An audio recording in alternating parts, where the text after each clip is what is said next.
YouTube, it's Sean from the Pompey Games Room, back with another memories video.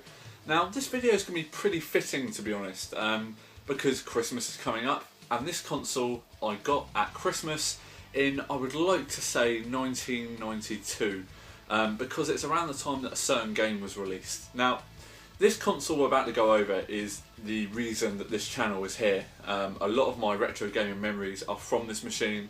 It's a machine that I started a full set collection for probably about a year ago, but then promptly shelved that idea because of the expense and the amount of room that their games would take up in full box condition. But I've got some absolutely amazing memories from my childhood of this console, and that console is, many of you are probably going to know, the Sega Megadrive 2.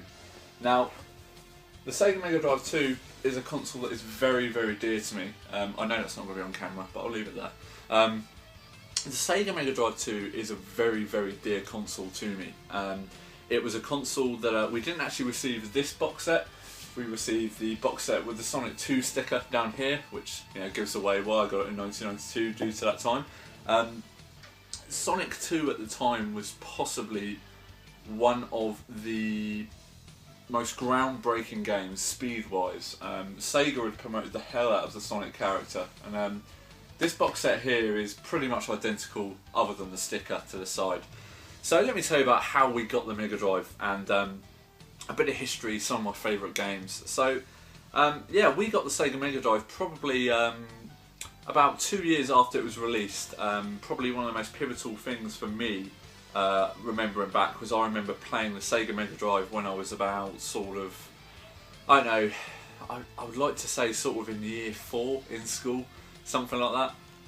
I might be wrong, but the Mega Drive was obviously released worldwide from sort of '88, but that was sort of in Japan and North America. I think we got it over here, sort of PAL regions, in about 1990.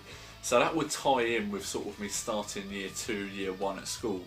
I had a guy at school called Gary Austin, and he was my best friend through primary school, along with my other friend Jeffrey Wall. And I would go around Gary's house quite a lot, and he was one of those kids that had everything, like literally everything. So we went around there, and he had a Master System, and he had a Mega Drive, and he had every sort of peripheral that went with it, loads of games, everything. So I played a lot of my games around there, and basically I remember we left school for Christmas in 1992. We left school after we had like a little play at school, and I remember talking to Gary in this assembly before we left, saying, I really, really hope I get a Sega Mega Drive, and who was to know that in little under 8 days later we would have a Mega Drive 2, and the whole of my childhood would change. Not just having to wait to go around Gary's house to play the games with him and things like that, but to have this console at home and this power, and to be able to just play these games at home in your own time, in your own leisure, and really sort of work out levels and things. It was a magical time in my childhood, that time. Obviously, I was really building my character and things like that. So I loved sort of interacting with people with games and things. We hadn't really had a computer in the household before that. I mean, we'd had a Commodore 64, which was my older brother's.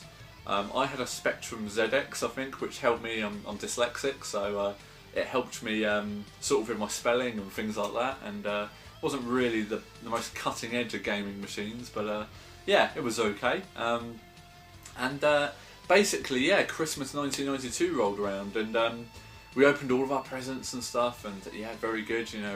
I remember that year because I got a remote control car, and I got a Nigel Mansell remote control car, and I also got a Teenage Mutant Ninja Turtles or Hero Turtles watch, and it was a shell. You lifted up the shell, and you had the little time underneath, and I remember distinctly just flicking that watch up constantly, playing with it. But Glenn, Ed and I noticed towards the end of the day, Christmas Day, that very lucky back then I had all my grandparents, and we also had a grandparent we called Little Nan. It was basically my nan's mum.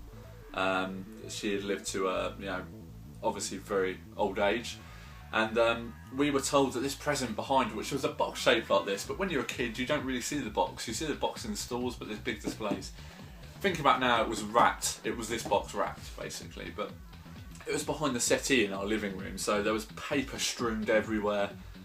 You know, paper, stuff being ripped all over the places, boxes to things and stuff like that. But anyway, we noticed that there was this box behind the settee, and Mum went, no, that's for little Nan. So we thought, okay, fine, well, you know, little Nan must be coming up later. So the whole family's around at this point, and my little Nan, bless her, she was probably in her 90s at this time. So we thought, it's probably like a jigsaw or something. But anyway, so we cracked on with our presents that we had, and sort of about 4 o'clock rolled around, 5 o'clock, and my parents went, well, maybe little Nan isn't coming, so, you know, maybe you guys better open it. So at this time we're thinking, hang on a minute. So all three of us descended on this gift, tore the wrapping paper off, and sure enough, the first thing we saw was this part of the box here. Once we wrapped it, unwrapped it, saw this, ripped it even further, saw the Sonic 2 sticker. Now I will put in a box picture of the Sonic 2 box, I'm sure you've all seen it, but I'll put it up in one of these corners here so you guys can see it. Yeah, basically the Sonic 2 box set came with, I'm not too sure if it came with these two games, obviously it came with Sonic 2, which was a massive hit in our household, but it also came with Mega Games 1, I think. Mega Games 1, I believe. It had Columns, World Cup Italia 90 and Super Hang-On on it. And I'm not too sure if that came with this box set, but it was a game we got as well. So we were really lucky because we had 4 games, slash 5 games, because Sonic was really a racing game as well through the levels. So that's how we got the Mega Drive. So we tore it open, opened up the box and set it all up and had a great time that day playing on it. Now, the only thing I can say about my parents giving me the console at that time, giving us the console, was Ed had to go to bed at about 6. So the console had to go off at that point because obviously he wouldn't go to sleep. So it was incredible because we had this machine and we probably had about an hour's play on it. But I can see why my parents did that, to be honest, because obviously the rest of the day was here and my parents wanted us to sort of enjoy our other gifts rather than this thing hogging all of the time. You know, and to be fair, it's probably something similar to what I would do nowadays with my children. Anyway, so that's what happened with the Mega Drive. That's how we got it. The Boxing Day, we were up probably at about 5 o'clock again, all crowded around the TV, playing Sonic, playing the racing stages and things like that. And it was just an absolutely amazing game. Trying to fool my little brother at the time, because he was pretty young around this time, that, you know, Tails was, you know, a proper controllable character, and you know, he would always lose himself off the screen and probably throw a bit of a hissy fit. Yeah, I mean, you know, we all done that back in the day, didn't we? If it was a 2-player game, you would just stitch your friend up or your brother with the other character. Yeah, I mean, just amazing memories of this machine. It's amazing to think nowadays, obviously the games are still pretty pricey, but they're still freely available on eBay and things like that. I do want to get a Sonic 2 box set back in. I just used to have one, but I sold it on when I got this Sonic 3 set. The reason why this box is in such good condition is because it's the actual console that came with my Sonic 3 bundle, which is here, which I've covered in a previous video. So this little cover thing slots over this and keeps it in brilliant condition. Yeah, I mean, just everything about this console, obviously the controllers, you know, there was something that Sega carried over to the Saturn, the next console. Very old kidney bean shape, but still very easy to hold even nowadays. And even with the later stage designs in the basically the fighting pads, really, you know, where they had the extra buttons on the top and they also had a mode button here. This is a wireless pad, obviously, for my Mega Drive, but they obviously used to have cords when they first came out. Everything about the Mega Drive for me was so comfortable. Nowadays when I hold a SNES pad, they're not as comfortable.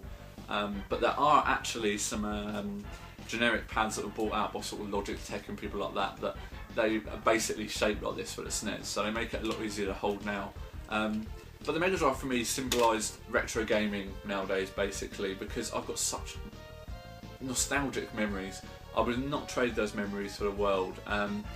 So over the next few years, you know, we added to our gaming library. We never got any of the CD attachments or 32X because basically we never really bought into the hype. We had our machine, we had our games, and that was all we wanted. Gary had everything, so the Sega CD and the Mega, the 32X, sorry, we played all of that stuff. It wasn't, you know, a problem, we played it all, and to be honest, I wasn't that impressed by it. Sonic CD was unbelievable, but that was basically just because of the huge levels that it had on it. But so that's my memories of the Mega Drive really. I mean, I played the Mega Drive throughout my secondary school days. Bearing in mind I got it in 1992, I was still using this machine sort of in 1997, because basically, you know, my parents worked very hard, but we weren't the most well-off family, but you know, we never wanted for anything as kids. We were very lucky.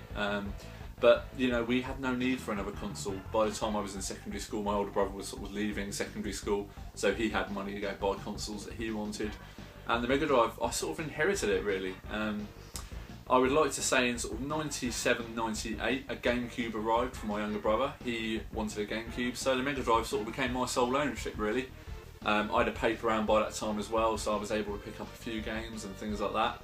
So the Mega Drive became my sole console until I bought my, it's going to sound really, really weird, I bought a PS2 after I left school in about 2000. Edge had a PS1 by this stage of my life as well. I think he got a PS1 about sort of 97, 98, similar time to when he got the GameCube. So we were playing a lot of games on the PS1, but the Mega Drive was set up in my room, so it was sort of my console really. Even through school, all my friends had PS1s and things like that, but I was still sort of, you know, going to stick with the black Darth Vader console, the black sheep of the Oakland's RC schools, I've called myself. I still had a Mega Drive all the way through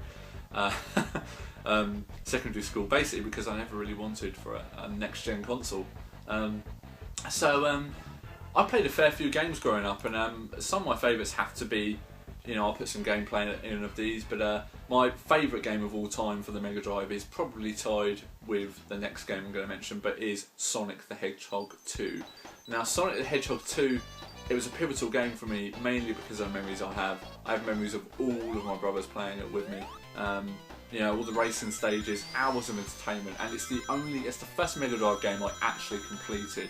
I got all the emeralds, the Supersonic, and you know, things like that, and that was a big deal to me back in the day. You know, sort of being able to play this game and really, really sort of explore it. The levels were so expansive, you could just spend hours exploring these levels if you wanted. Well, not hours, that's probably a bit over the top. But anyway, so Sonic 2 was my favourite game of all time, easily. Next up, I would have to say Streets of Rage 2. Streets of Rage 1 I played, I was never a big fan of Streets of Rage 1. I don't know what it was, it might have just been the characters were a bit small on the screen. Streets of Rage 2 is amazing because the characters are that much bigger on the screen, you feel like you're really connecting with punches and stuff. So Streets of Rage 2 has to be one of the classic games, and it's ported to iPhones and everything like that nowadays, and other Android phones, pretty much like Sonic 2 to be honest. But the next one is going to be a FIFA game, and that's FIFA 96. FIFA 96 to me, I was playing FIFA 96 till about the World Cup 1998. I loved that game, I got so good at it, and I used to play it on my friend's PlayStation as well. And I think it was his PlayStation anyway. FIFA 96, yeah, I think it would be. FIFA 96 would have been on the, yeah, it was on the PlayStation, what am I on about? It must have been. So I remember playing FIFA 96 on multiple platforms, but I was the master of it on the Mega Drive. Nobody could beat me on the Mega Drive version. It has changed somewhat now, but I think that's with not playing it for such a long time. Yeah, it's it's just the first game that I remember there being sort of a European competition when you won the home league and things like that, and you went into like a European style competition the next year. You could customise teams, players. I had all my school team on there and stuff. It was great fun, absolutely brilliant fun, and it's one of the only games that I ever really played with the multi-tap controller as well, with 3 of my friends. So the next game I'm going to mention is a game called Story of Thor. Now, Story of Thor it's a weird one for me. It's a game that I've always held in high regard from watching people play it. I've never played it myself. I mean, I do own the game. It's just here. And it's a game that I will probably stick on one day and play. Well, I mean, I would have for this footage anyway.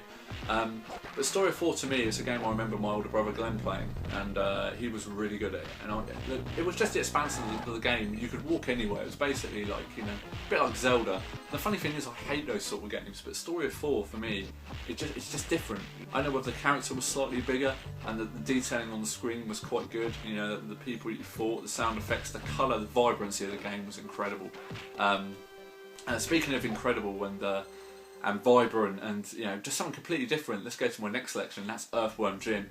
Probably up there, I would say. I probably left that out. It's probably one of my favourite games on the Mega Drive, and it absorbed an awful lot of my playing days on the Mega Drive. Absolutely staggering game, just unbelievable. The amount of things you could do in that game that were just so groundbreaking and different. A bit like the Crash Bandicoot games were. They were something completely different when that came out on the PS1. Earthworm Jim, for any console it came out on, even the PC, was just groundbreaking. Everyone I knew who played it loved it. I didn't really meet anyone, apart from my fiance, that doesn't like Earthworm Jim. Absolutely brilliant game. Going to the next game, it's out on multiple systems, and that is Cannon Fodder. Cannon Fodder, funny, I keep saying about I like large sprites on the screen, you know, colourful and things like that. But Cannon Fodder, there was something about the point and click thing, getting your army men to walk around, and some of the levels were so ridiculously stupid. You know, the people, when you shoot them, you killed them, you could keep shooting them, they bounced across the screen. It was quite fun, sort of things like that. And you know, I've got to admit, Cannon Fodder, I played it on an Amiga as well back in the day, quite a lot, around my friend Dan Taylor's house, and it was yeah, it was one of those games that you could just play anywhere and it would be great fun. So to be able to play it on the Mega Drive was brilliant. My last selection I would like to throw in is Premier Manager 97. Now, Premier Manager 97, there was no European competition on it or anything like that. It was basically, you just started at the bottom and you worked your way up. And it was a very sort of early management style game on a console, really. I didn't really know of many other games. I know that there was a Sensible Soccer version of a management game, but I never really played Sensible Soccer all that much.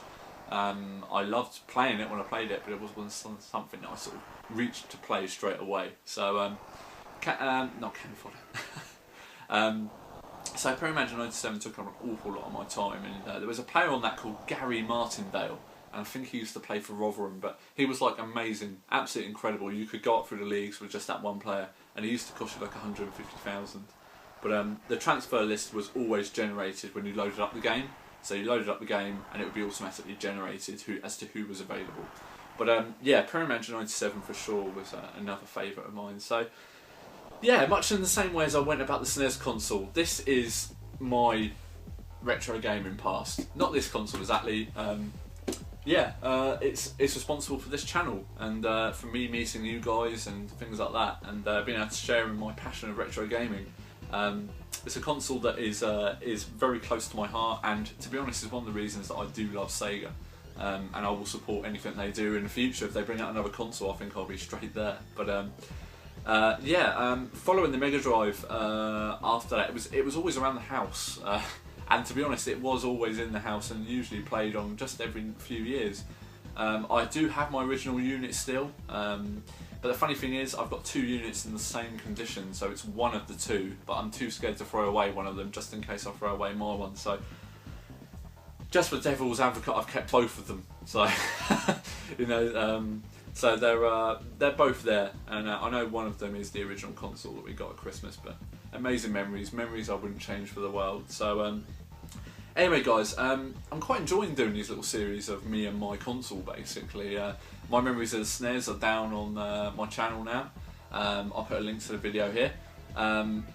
Check that out, because to be honest, I used to play this console an awful lot. It was a console we owned in the house. We never owned a SNES, we only played on the SNES when we were around friends or they brought it round. So very important piece of my history this, and it's probably, I would like to say, moulded me into the person that I am today, playing the sort of games that I did on this machine. Magical memories and things I'll never forget from my childhood. Memories are powerful things, as I say quite a lot, and it's amazing to be able to create them and to also rebuy them in a way, you know. I mean, Story of Thor, like I said here, it's a game that, you know, I don't really remember playing much, but I remember Glenn playing it an awful lot, and memories mean an awful lot to me. So anyway guys, it'd be great to see some of your videos about, you know, your history with these consoles. I saw one or two spring up after the SNES video I did. Now, I'm not saying that I was responsible for those videos, but sometimes it takes a video like this to jog your memory and think, you know what, I want to tell my story. But it would be brilliant to hear sort of people put their thoughts on video and just you know, reference their favourite games and how they got into it, how they came about this console that made you the retro gamer that you are today. Anyway guys, this has been my summary of my history of gaming for the Sega Mega Drive 2, my favourite games. You know, please feel free to comment, rate and subscribe. I'll get back to all the comments as I usually do. And I'll see you again in future videos. Thanks for watching. Bye.